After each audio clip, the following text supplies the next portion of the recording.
مشرق نیوز کے ناظرین آداب، اخبارات کی سرخیوں کے ساتھ ہم حاضر ہیں۔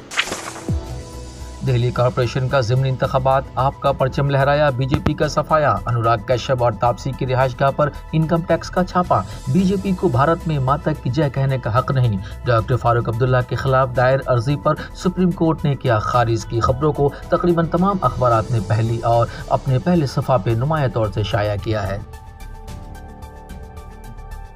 روزنامہ اخبار مشرق دہلی، کولکاتہ، رانچی، لکھنؤ اور بھوپال نے ریپ اور دہشت گرد اتر پردیش کے یوگی کو شرم نہیں آتی کو پہلی خبر بنایا ہے، جبکہ بنگال میں دھوکے سے لو جہاد کو بڑھاوا دیا جا رہا ہے کو ٹاپ کارنر پہ شائع کیا ہے۔ روزنامہ راشٹریہ سہارا دہلی نے دہلی کارپوریشن کا ضمنی انتخابات، آپ کا پرچم لہرایا، بی جے پی کا صفایا کو پہلی خبر بنایا ہے اور ملک بھر میں ٹیکہ کاری اب 24 گھنٹے کو جعلی طور سے شائع کیا ہے۔ روزنامہ ہندوستان ایکسپریس دہلی نے ایم سی ڈی کے ضمنی انتخابات میں آپ نے پرچم لہرایا، بی جے پی کے صفایا کو پہلی خبر بنا کر شائع کیا ہے۔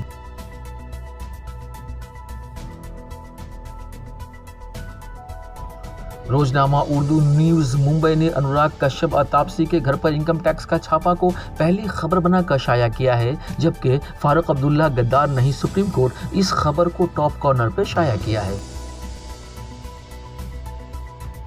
روزنامہ اردو ٹائمز ممبئی نے ہندوتوا بی جے پی کی جاگیر نہیں، ہم بھی ہندو ہیں، ادھر ٹاکرے،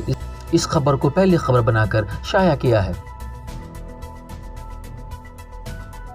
روزنامہ سیاست حیدرآباد نے بی جے پی وزیر رمیش کی جنسی رنگرلیاں منظر عام پر اپوزیشن کے ہنگامے کے بعد کرناٹک کے وزیر آبی وسائل کا استعفیٰ، الزامات، تحقیقات کا مطالبہ کو پہلی خبر اور نمایاں طور سے شائع کیا ہے۔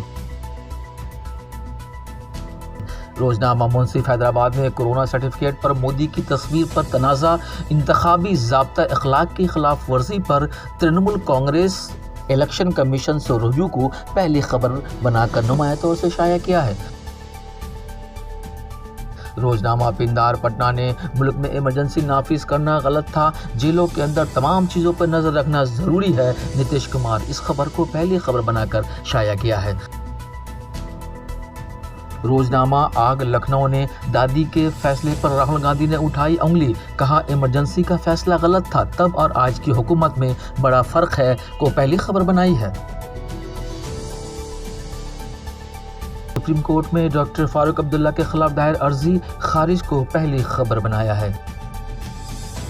روزنامہ تامل ارشاد سری نگر نے وادی میں گوشت کی قلت، قیمتوں کے معاملہ پر تعطل پر قرار، 4 ماہ میں 4 ارب روپے جو نقصان ہوا، ہوٹلوں میں گوشت دستیاب تو بازاروں میں کیوں نہیں، صارفین اس خبر کو پہلی خبر بنایا ہے۔ اب تک کے لیے اتنا ہی، پھر ایک نئی اپڈیٹ کے ساتھ آپ کی خدمت میں حاضر ہوں گے۔